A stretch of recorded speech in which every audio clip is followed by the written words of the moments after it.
A Christmas Carol in Prose, Being a Ghost Story of Christmas by Charles Dickens.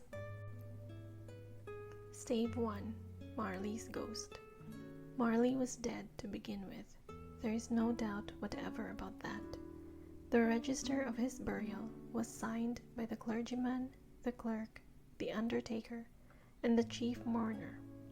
Scrooge signed it, and Scrooge's name was good upon change for anything he chose to put his hand to. Old Marley was as dead as a doornail. Mind, I don't mean to say that I know of my own knowledge what there is particularly dead about a doornail. I might have been inclined myself to regard a coffin nail as the deadest piece of ironmongery in the trade, but the wisdom of our ancestors is in the simile, and my unhallowed hands shall not disturb it, or the country's done for. You will therefore permit me to repeat emphatically that Marley was as dead as doornail. Scrooge knew he was dead. Of course he did. How could it be otherwise? Scrooge and he were partners for I don't know how many years. Scrooge was his sole executor, his sole administrator, his sole assign, his sole residuary legatee, his sole friend, and sole mourner.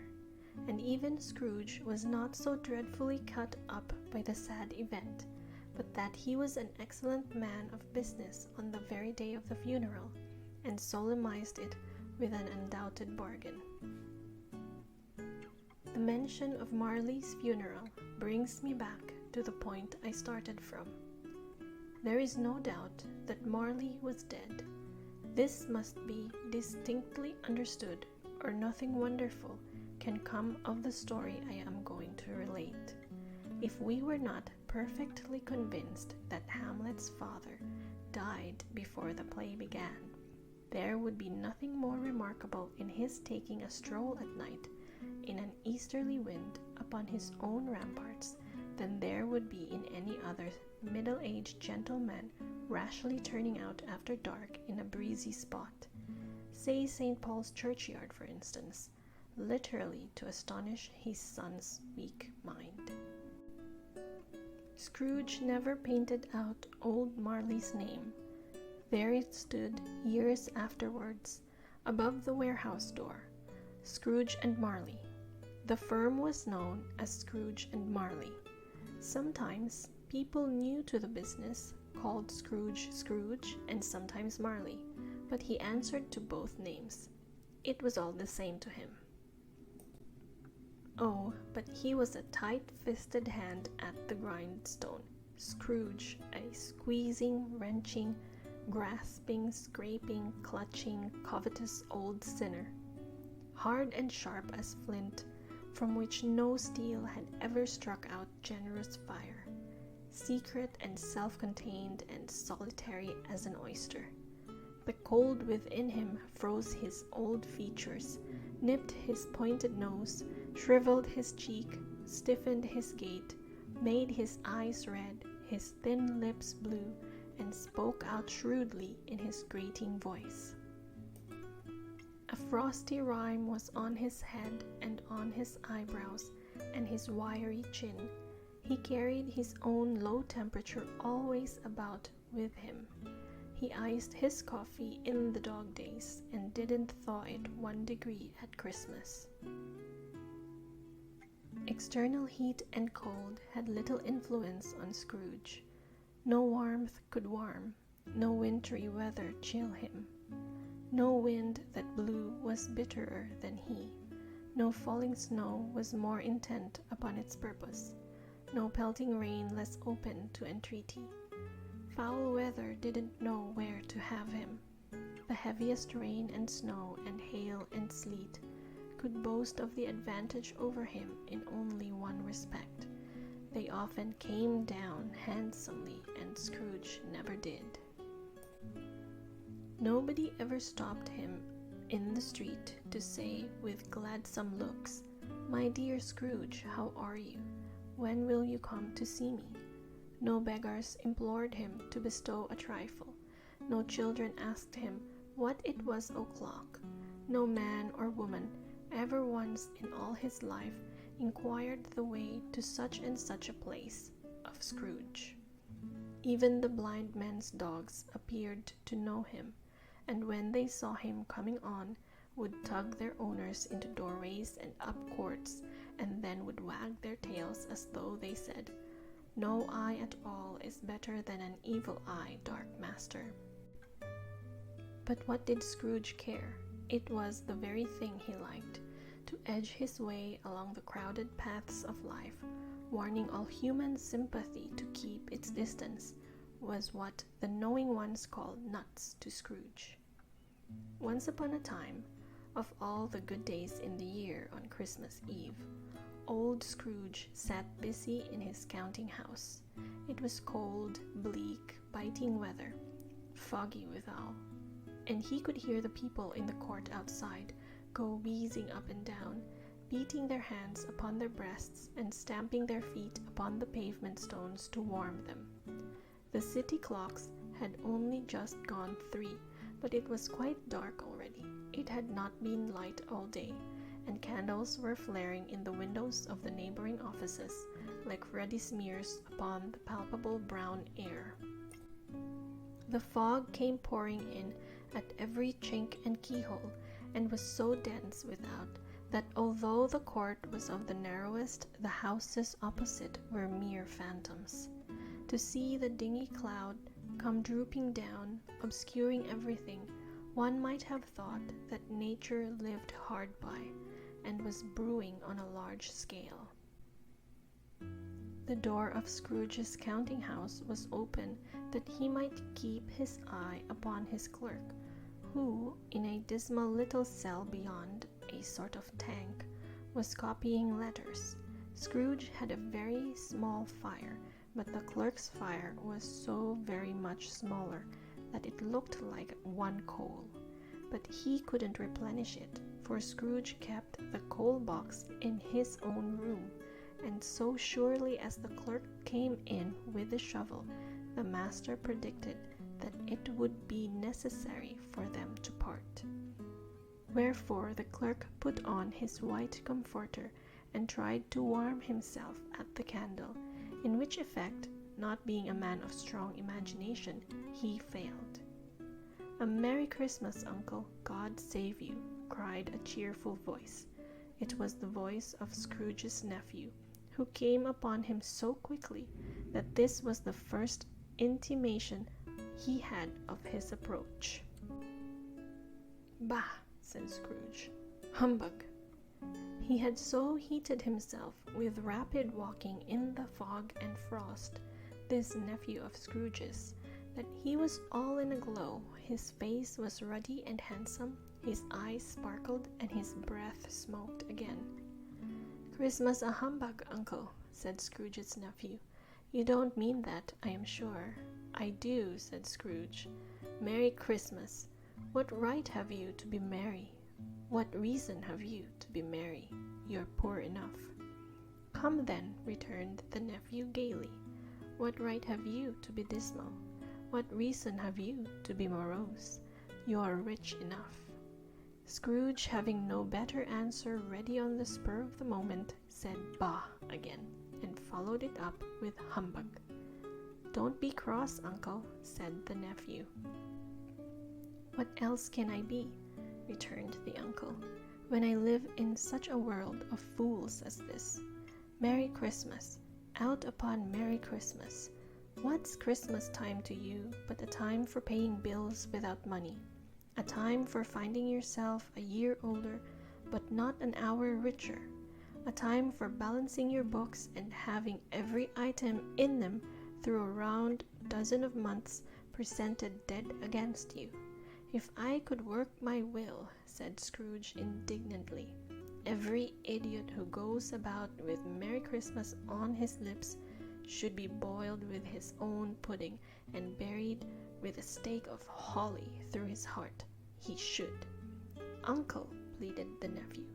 "Nephew," returned the uncle sternly, "keep Christmas in your own way and let me keep it in mine."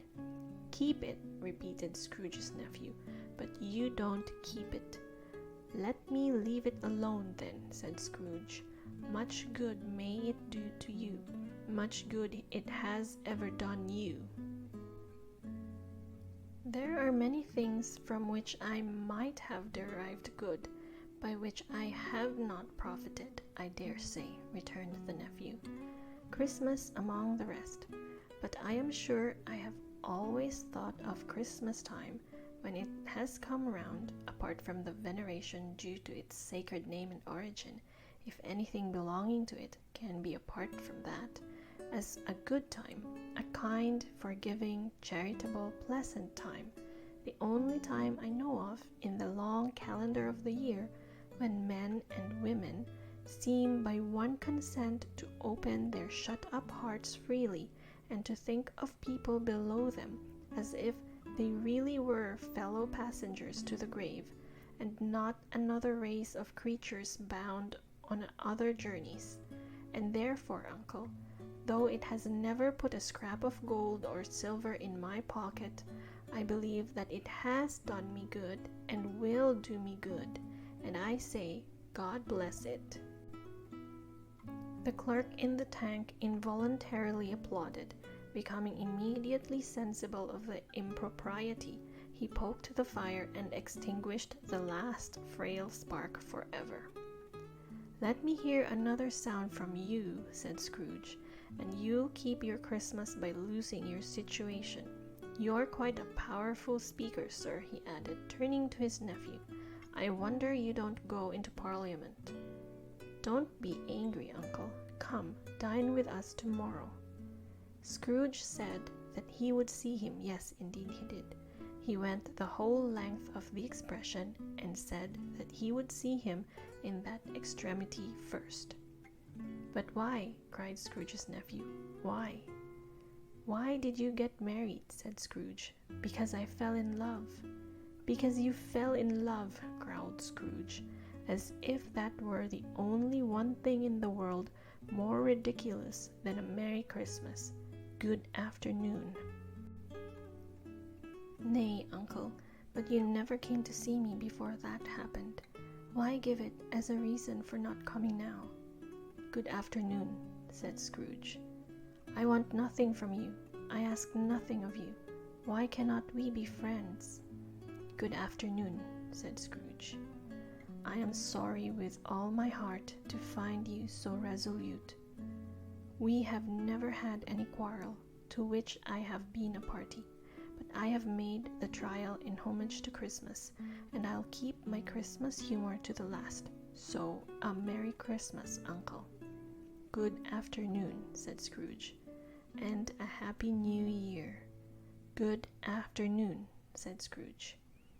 His nephew left the room without an angry word notwithstanding.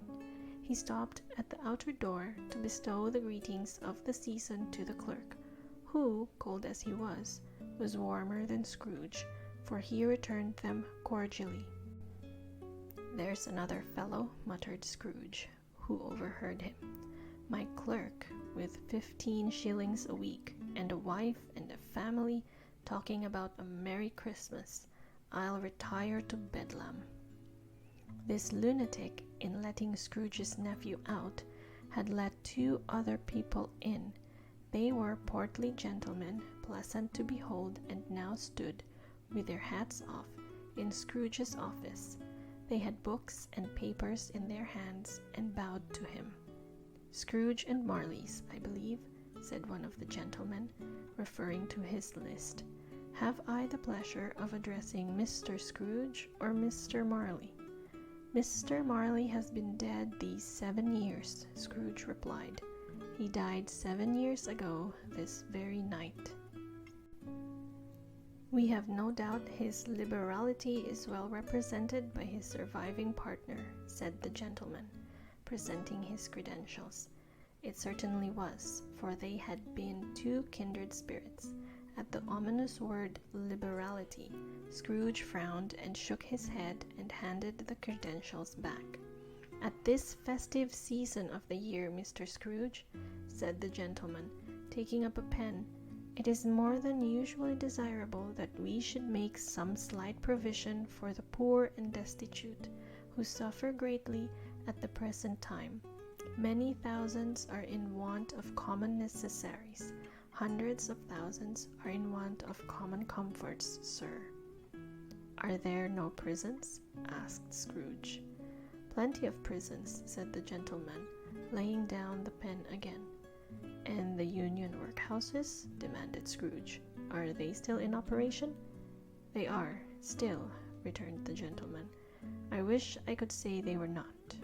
"The treadmill and the poor law are in full vigor, then," said Scrooge. "Both very busy, sir." "Oh, I was afraid, from what you said at first, that something had occurred to stop them in their useful course," said Scrooge. "I'm very glad to hear it." "Under the impression that they scarcely furnish Christmas cheer of mind or body to the multitude," returned the gentleman, "a few of us are endeavoring to raise a fund to buy the poor some meat and drink and means of warmth. We choose this time because it is a time of all others when want is keenly felt and abundance rejoices. What shall I put you down for?" "Nothing," Scrooge replied. "You wish to be anonymous?" "I wish to be left alone," said Scrooge. "Since you ask me what I wish, gentlemen, that is my answer. I don't make merry myself at Christmas, and I can't afford to make idle people merry. I help to support the establishments I have mentioned. They cost enough, and those who are badly off must go there. Many can't go there, and many would rather die." "If they would rather die," said Scrooge, "they had better do it, and decrease the surplus population. Besides, excuse me, I don't know that." "But you might know it," observed the gentleman. "It's not my business," Scrooge returned. "It's enough for a man to understand his own business, and not to interfere with other people's. Mine occupies me constantly. Good afternoon, gentlemen." Seeing clearly that it would be useless to pursue their point, the gentlemen withdrew. Scrooge resumed his labors with an improved opinion of himself, and in a more facetious temper than was usual with him. Meanwhile, the fog and darkness thickened, so that people ran about with flaring links, proffering their services to go before horses in carriages and conduct them on their way. The ancient tower of a church, whose gruff old bell was always peeping slyly down at Scrooge out of a Gothic window in the wall, became invisible, and struck the hours and quarters in the clouds with tremulous vibrations afterwards, as if its teeth were chattering in its frozen head up there. The cold became intense. In the main street, at the corner of the court, some laborers were repairing the gas pipes, and had lighted a great fire in a brazier, round which a party of ragged men and boys were gathered, warming their hands and winking their eyes before the blaze in rapture. The water plug being left in solitude, its overflowing sullenly congealed and turned to misanthropic eyes. The brightness of the shops, where holly sprigs and berries crackled in the lamp heat of the windows, made pale faces ruddy as they passed. Poulterers and grocers' trades became a splendid joke, a glorious pageant, with which it was next to impossible to believe that such dull principles as bargain and sale had anything to do. The Lord Mayor, in the stronghold of the mighty mansion house, gave orders to his 50 cooks and butlers to keep Christmas as a Lord Mayor's household should, and even the little tailor, whom he had fined 5 shillings on the previous Monday for being drunk and bloodthirsty in the streets, stirred up tomorrow's pudding in his garret, while his lean wife and the baby sallied out to buy the beef. Foggier yet, and colder, piercing, searching, biting cold. If the good Saint Dunstan had but nipped the evil spirit's nose with a touch of such weather as that, instead of using his familiar weapons, then indeed he would have roared to lusty purpose.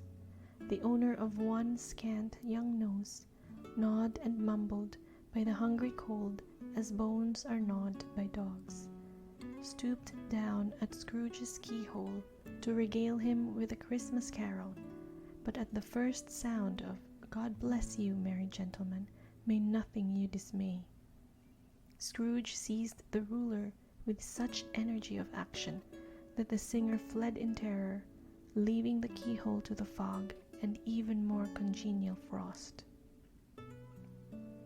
At length, the hour of shutting up the counting-house arrived.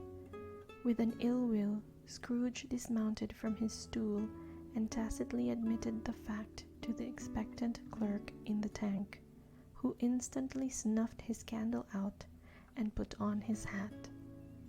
"You'll want all day tomorrow, I suppose," said Scrooge. "If quite convenient, sir."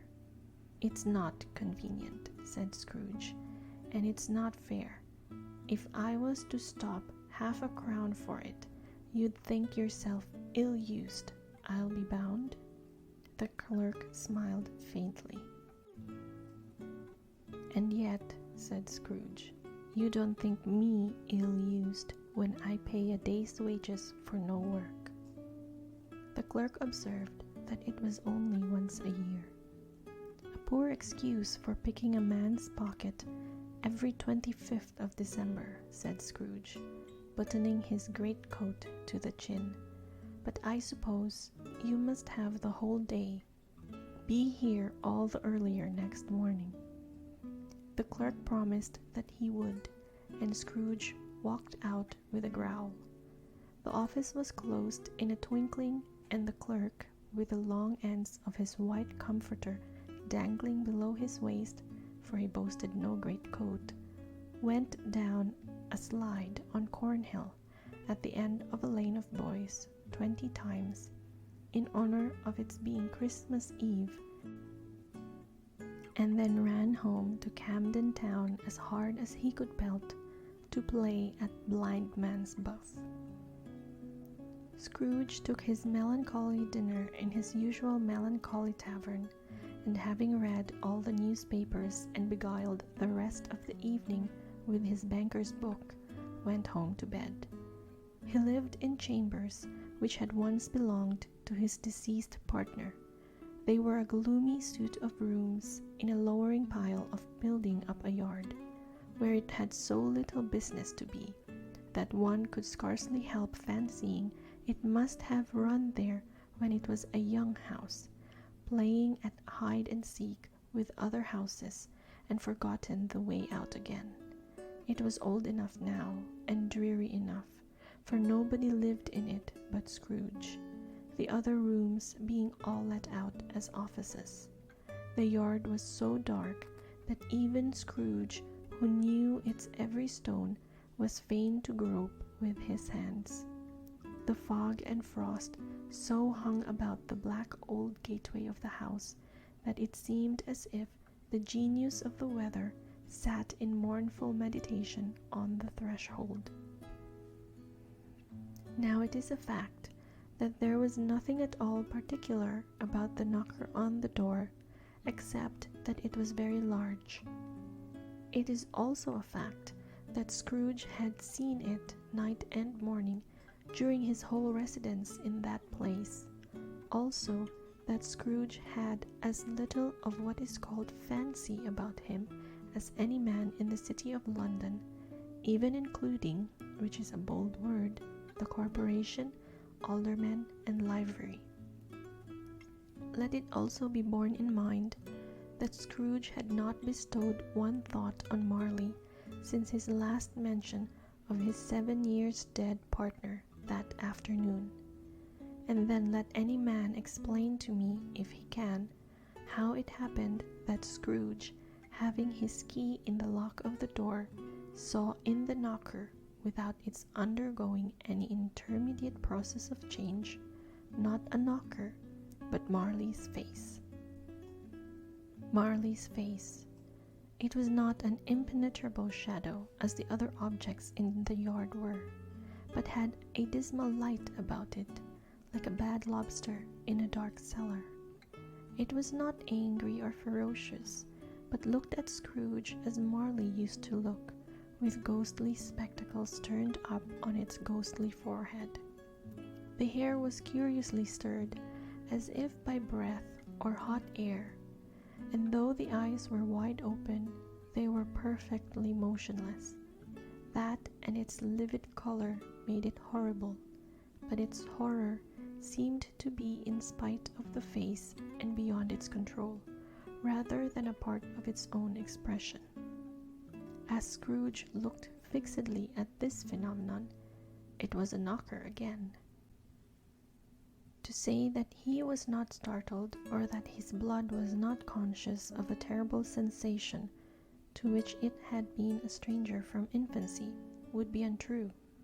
But he put his hand upon the key he had relinquished, turned it sturdily, walked in, and lighted his candle. He did pause, with a moment's irresolution, before he shut the door, and he did look cautiously behind it first, as if he half expected to be terrified with the sight of Marley's pigtail sticking out into the hall. But there was nothing on the back of the door, except the screws and nuts that held the knocker on. So he said, "Pooh, pooh," and closed it with a bang. The sound resounded through the house like thunder. Every room above and every cask in the wine merchant's cellars below appeared to have a separate peal of echoes of its own. Scrooge was not a man to be frightened by echoes. He fastened the door and walked across the hall and up the stairs, slowly too, trimming his candle as he went. You may talk vaguely about driving a coach and six up a good old flight of stairs, or through a bad young Act of Parliament, but I mean to say you might have got a hearse up that staircase and taken it broadwise, with the splinter bar towards the wall and the door towards the balustrades, and done it easy.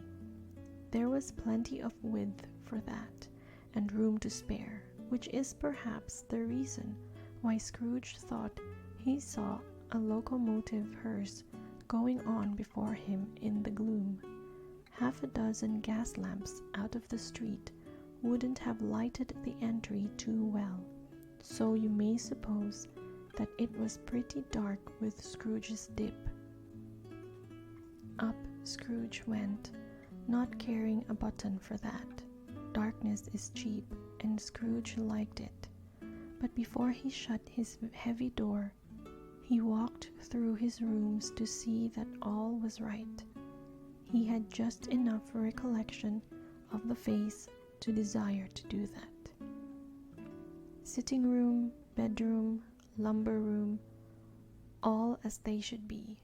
Nobody under the table, nobody under the sofa, a small fire in the grate, spoon and basin ready, and the little saucepan of gruel — Scrooge had a cold in his head — upon the hob. Nobody under the bed, nobody in the closet, nobody in his dressing gown, which was hanging up in a suspicious attitude against the wall.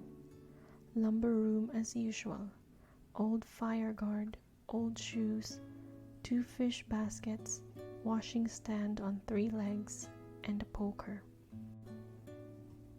Quite satisfied, he closed his door and locked himself in, double-locked himself in, which was not his custom. Thus secured against surprise, he took off his cravat, put on his dressing gown and slippers and his nightcap, and sat down before the fire to take his gruel. It was a very low fire indeed, nothing on such a bitter night. He was obliged to sit close to it and brood over it before he could extract the least sensation of warmth from such a handful of fuel. The fireplace was an old one, built by some Dutch merchant long ago, and paved all round with quaint Dutch tiles, designed to illustrate the scriptures. There were Cains and Abels, Pharaoh's daughters, queens of Sheba, angelic messengers descending through the air on clouds like featherbeds, Abrahams, Belshazzars, apostles putting off to sea in butterboats, hundreds of figures to attract his thoughts. And yet that face of Marley, 7 years dead, came like the ancient prophet's rod and swallowed up the whole. If each smooth tile had been a blank at first, with power to shape some picture on its surface from the disjointed fragments of his thoughts, there would have been a copy of old Marley's head on every one. "Humbug," said Scrooge, and walked across the room. After several turns, he sat down again. As he threw his head back in the chair, his glance happened to rest upon a bell, a disused bell that hung in the room and communicated for some purpose now forgotten with a chamber in the highest story of the building. It was with great astonishment and with a strange, inexplicable dread that, as he looked, he saw this bell begin to swing. It swung so softly in the outset that it scarcely made a sound, but soon it rang out loudly, and so did every bell in the house. This might have lasted half a minute or a minute, but it seemed an hour. The bells ceased as they had begun together.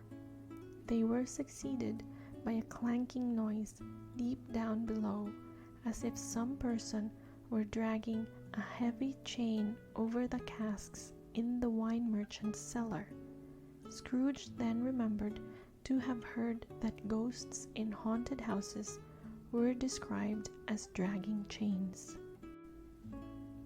The cellar door flew open with a booming sound, and then he heard the noise much louder, on the floors below, then coming up the stairs, then coming straight towards his door.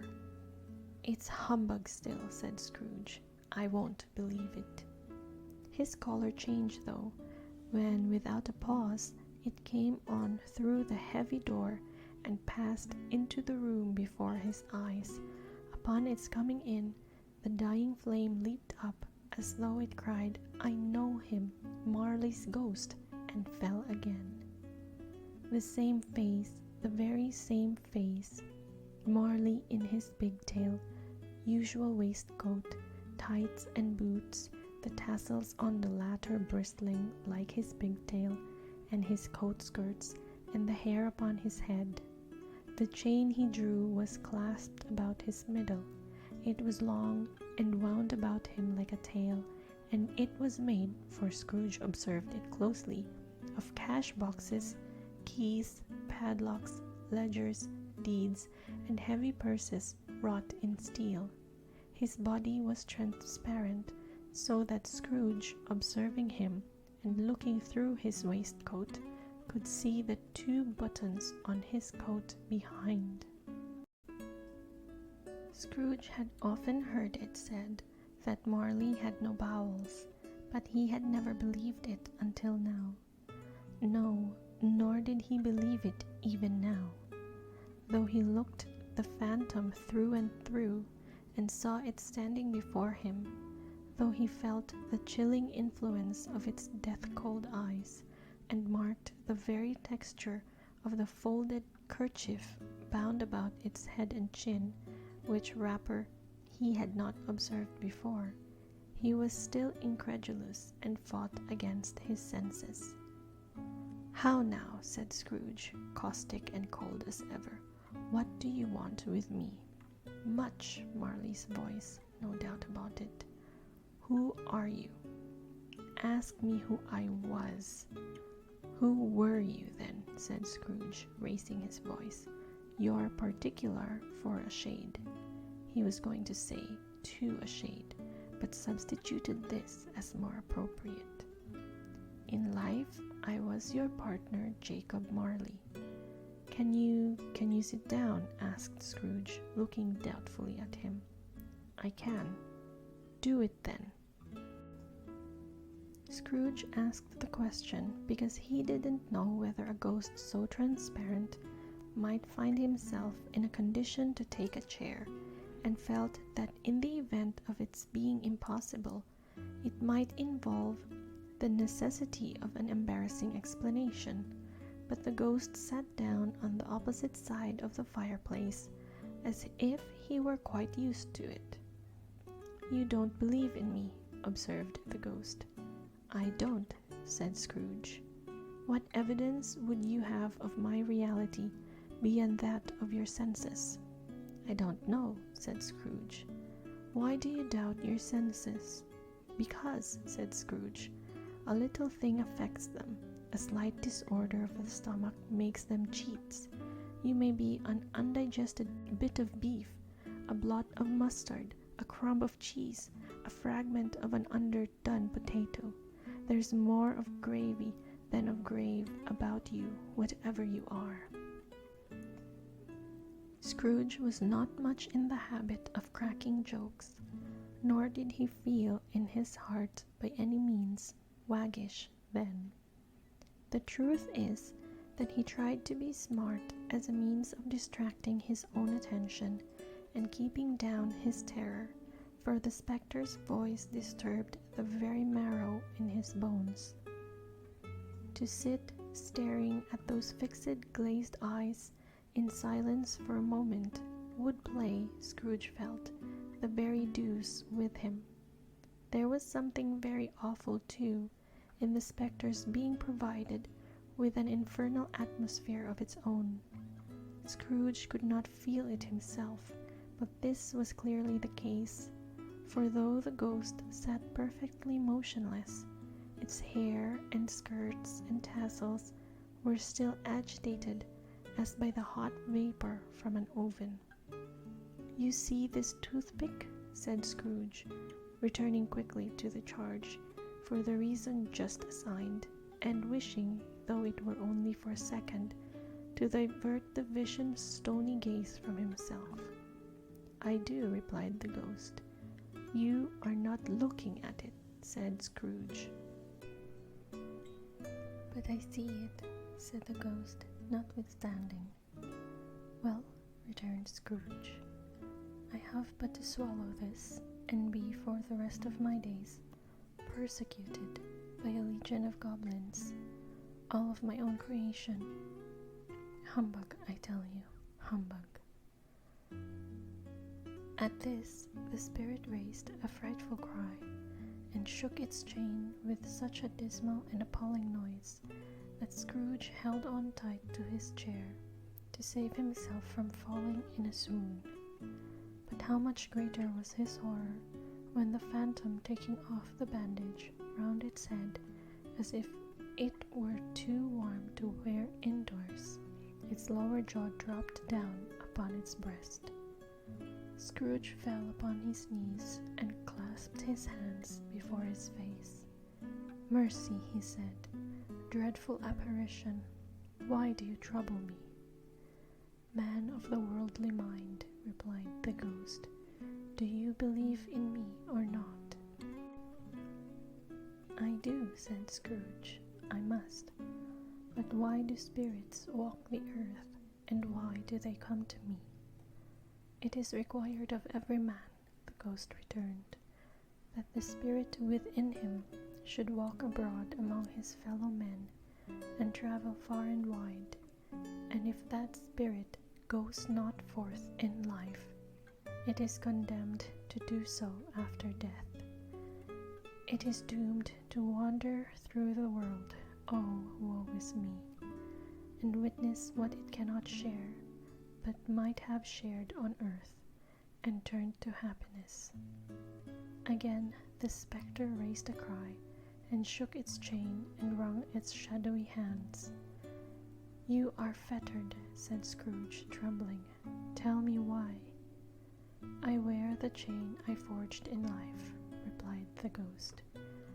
"I made it link by link and yard by yard. I girded it on of my own free will, and of my own free will I wore it. Is its pattern strange to you?" Scrooge trembled more and more. "Or would you know," pursued the ghost, "the weight and length of the strong coil you bear yourself? It was full as heavy and as long as this, 7 Christmas Eves ago. You have labored on it since. It is a ponderous chain." Scrooge glanced about him on the floor, in the expectation of finding himself surrounded by some 50 or 60 fathoms of iron cable, but he could see nothing. "Jacob," he said imploringly, "old Jacob Marley, tell me more. Speak comfort to me, Jacob." "I have none to give," the ghost replied.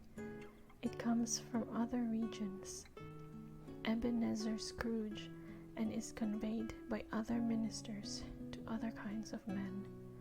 Nor can I tell you what I would. A very little more is all permitted to me. I cannot rest, I cannot stay, I cannot linger anywhere. My spirit never walked beyond our counting house. Mark me, in life my spirit never roved beyond the narrow limits of our money-changing hole, and weary journeys lie before me." It was a habit with Scrooge, whenever he became thoughtful, to put his hands in his breeches pockets. Pondering on what the ghost had said, he did so now, but without lifting up his eyes or getting off his knees. "You must have been very slow about it, Jacob," Scrooge observed, in a businesslike manner, though with humility and deference. "Slow," the ghost repeated. 7 years dead," mused Scrooge, "and traveling all the time." "The whole time," said the ghost. "No rest, no peace, incessant torture of remorse." "You travel fast," said Scrooge. "On the wings of the wind," replied the ghost. "You might have got over a great quantity of ground in 7 years, said Scrooge. The ghost, on hearing this, set up another cry, and clanked its chain so hideously in the dead silence of the night, that the ward would have been justified in indicting it for nuisance. "Oh, captive, bound, and double-ironed," cried the phantom, "not to know that ages of incessant labor by immortal creatures for this earth must pass into eternity before the good of which it is susceptible is all developed. Not to know that any Christian spirit, working kindly in its little sphere, whatever it may be, will find its mortal life too short for its vast means of usefulness. Not to know that no space of regret can make amends for one life's opportunity misused. Yet such was I. Oh, such was I." "But you were always a good man of business, Jacob," faltered Scrooge, who now began to apply this to himself. "Business," cried the ghost, wringing its hands again. "Mankind was my business.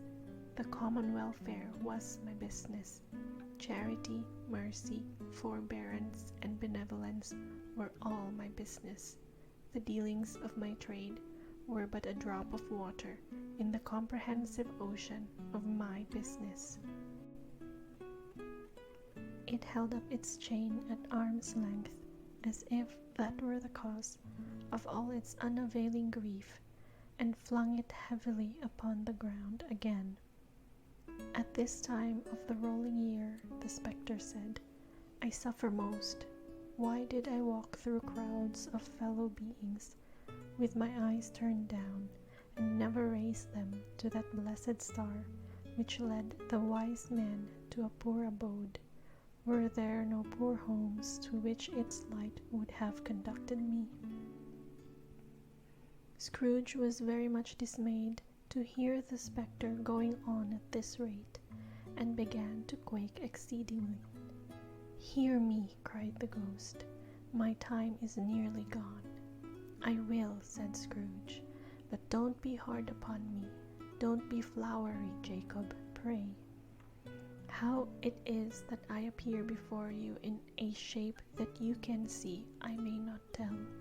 I have sat invisible beside you many and many a day. It was not an agreeable idea. Scrooge shivered and wiped the perspiration from his brow. That is no light part of my penance, pursued the ghost. I am here tonight to warn you that you have yet a chance and hope of escaping my fate, a chance and hope of my procuring Ebenezer. You were always a good friend to me, said Scrooge. Thank ye. You will be haunted, resumed the ghost, by 3 spirits. Scrooge's countenance fell almost as low as the ghost's had done. Is that the chance and hope you mentioned, Jacob? He demanded in a faltering voice. It is. I think I'd rather not, said Scrooge. Without their visits, said the ghost, you cannot hope to shun the path I tread.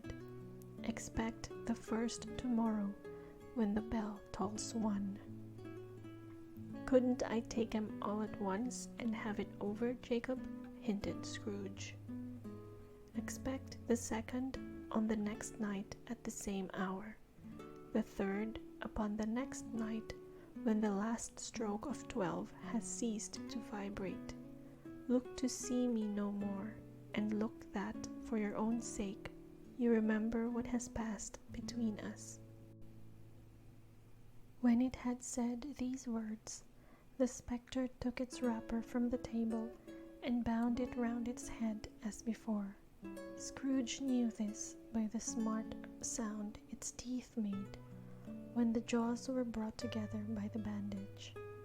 He ventured to raise his eyes again and found his supernatural visitor confronting him in an erect attitude with its chain wound over and about its arm.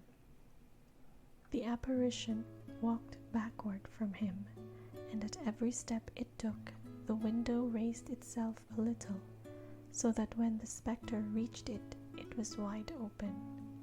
It beckoned Scrooge to approach, which he did. When they were within 2 paces of each other, Marley's ghost held up its hand, warning him to come no nearer. Scrooge stopped, not so much in obedience as in surprise and fear, for on the raising of the hand, he became sensible of confused noises in the air, incoherent sounds of lamentation and regret, wailings inexpressibly sorrowful and self-accusatory. The spectre, after listening for a moment, joined in the mournful dirge and floated up upon the bleak, dark night. Scrooge followed to the window, desperate in his curiosity. He looked out. The air was filled with phantoms wandering hither and thither in restless haste, and moaning as they went. Every one of them wore chains like Marley's ghost. Some few, they might be guilty governments, were linked together. None were free. Many had been personally known to Scrooge in their lives. He had been quite familiar with one old ghost in a white waistcoat with a monstrous iron safe attached to its ankle, who cried piteously at being unable to assist a wretched woman with an infant, whom it saw below upon a doorstep. The misery with them all was, clearly, that they sought to interfere for good in human matters, and had lost the power forever. Whether these creatures faded into mist, or mist enshrouded them, he could not tell, but they and their spirit voices faded together, and the night became as it had been when he walked home. Scrooge closed the window and examined the door by which the ghost had entered. It was double-locked, as he had locked it with his own hands, and the bolts were undisturbed.